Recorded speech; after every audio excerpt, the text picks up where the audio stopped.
Secara pribadi saya dikontak sama Pak Menteri Pertahanan, Pak Syafri Samsudin, untuk berdiskusi lebih jauh selaku mantan Ketua KPK yang kritis. Diskusinya cukup serius. Pak Prabowo mempresentasikan program-program kerakyatan yang sudah dilaksanakan selama ini. Pak Prabowo juga menyampaikan hasil dari forum ekonomi yang dihadiri di Davos, Swiss, pemberantasan korupsi, penegakan hukum, dan reformasi kepolisian, dan juga disinggung tentang BOP. Pak Prabowo, Presiden Prabowo sangat happy, dan dia langsung menyampaikan kepada kita bahwa dia tidak anti kritik. Masih di Satu Meja di Forum, saya mau ke Bung Kodari. Disebut yang telepon langsung Pak Syafri. Iya. Bayangan saya sebagai kepala staf presiden harusnya Bung Kodari yang ngatur ini gitu loh. Apalagi KSP secara mengawal program. mengawal program. Iya, bukan secara fisik. Iya. Perorangan. Tapi kalau melihat gini, Ya. boleh ya publik bertanya, ini sebenarnya Pak Syafri ini konteksnya apa ya? Menteri Pertahanan dalam negeri atau Menteri Pertahanan apa? Bung Kodari bisa menjelaskan ini?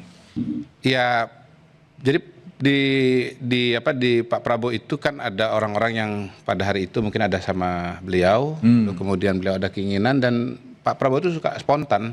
Oh, spontan. Telepon. Ya.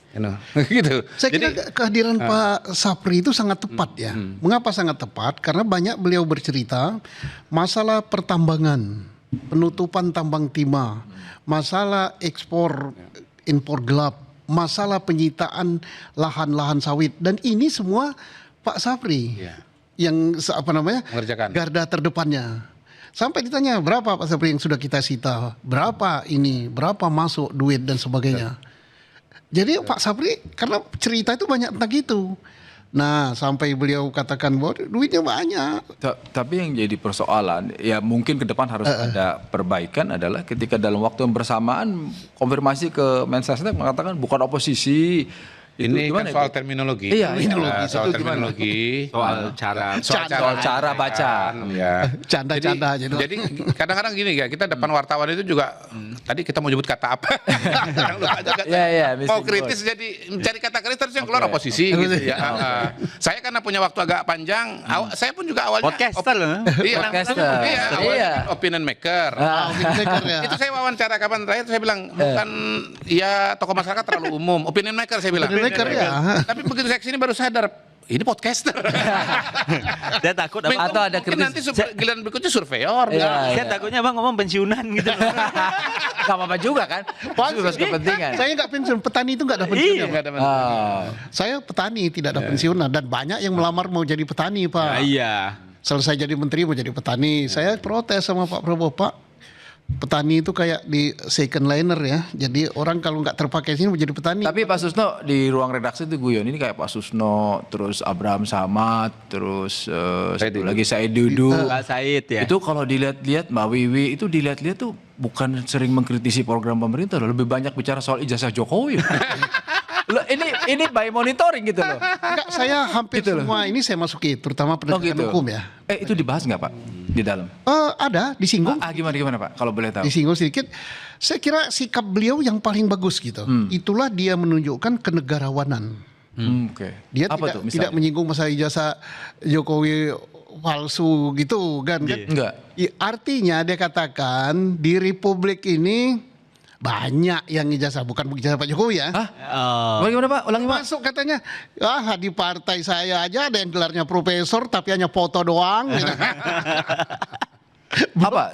Saya boleh konfirmasi. Maksudnya itu mau mengatakan bahwa ya nggak apa-apa lah, nggak usah disoal kalau ijazah Jokowi palsu itu gimana? Sebelum nanti Bang Valdo mau jawab nih. Bukan nggak apa-apalah. Artinya persoalan ijazah palsu itu bukan Pak Jokowi ya.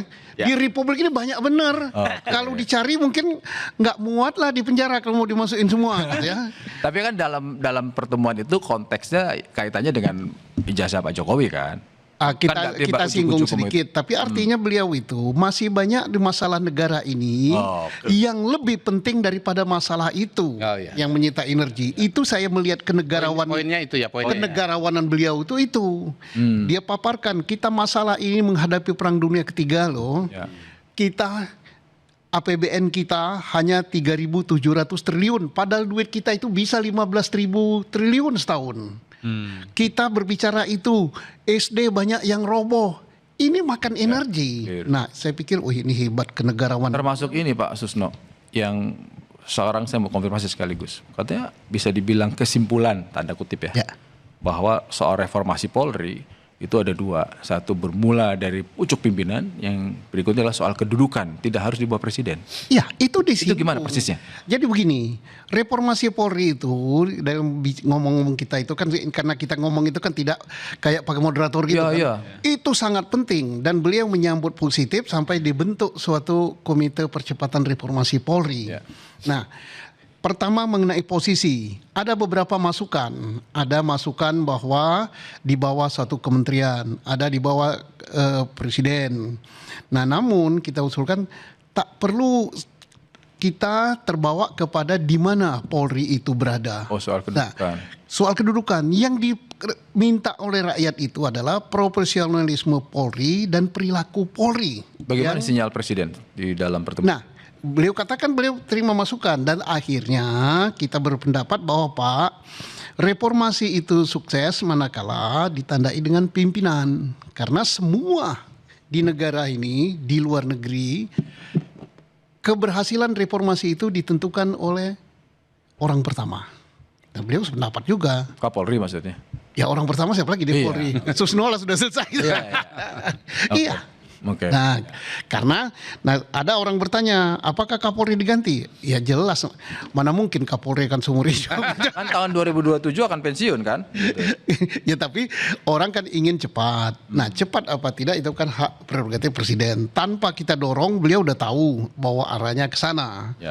Persoalannya mungkin beliau kan masih mau cari, mau nyuruh saya udah jadi petani gitu, mungkin udah lupa baju polisi pun udah gak ada gitu.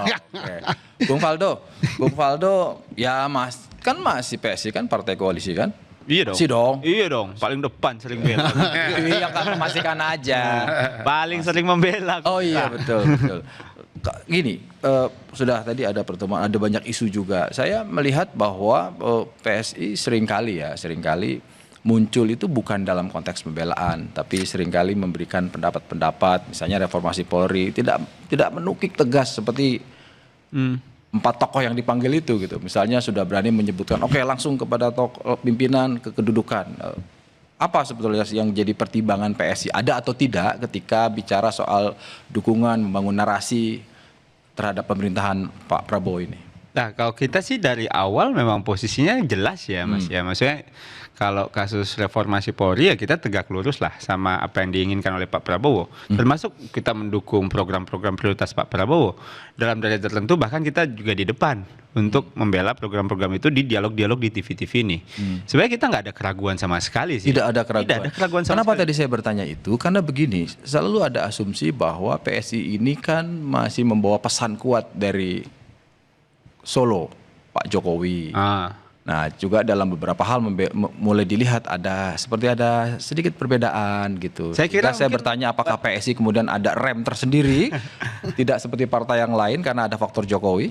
Justru saya kira yang berpikir seperti itu adalah orang mungkin berpikir untuk mempertentangkan antara Pak Jokowi dan Pak Prabowo, yang sebenarnya tidak ada pertentangan sama sekali. Karena kan jelas selama pemerintahan Pak Prabowo, Pak Jokowi juga nggak ada cawe-cawe kok dalam pemerintahan Pak Prabowo. Belum lagi juga ya Pak Prabowo juga mengakomodir anak-anak PSI di dalam situ. Nggak ada alasan kita untuk nggak tegak lurus sama Pak Prabowo. Nah, oleh karena itu kami kira dengan apa yang terjadi, tentunya mungkin kita lebih baik pisahkan saja. Bagaimana kita melihat konsolidasi PSI secara internal ini, memang sebuah upaya dan proses yang harus kami lalui biar layak jadi partai. Tentunya dalam prakteknya ya Pak Jokowi membakar semangat kader. Jangan diasumsikan bahwa Pak Jokowi ini lagi membangun PSI SEDES. Kan Pak Jokowi datang bilang saya bukan kader loh. Saya datang sebagai motivator untuk menyemangati kawan-kawan biar kerja partai itu nggak semudah itu. Nah, belum lagi kalau kita bicara soal bagaimana kita membela Pak Prabowo, sebenarnya sih kita cukup kesepian juga kadang-kadang di dialog TV, kagak ada teman-teman yang lain, jujur aja gitu loh.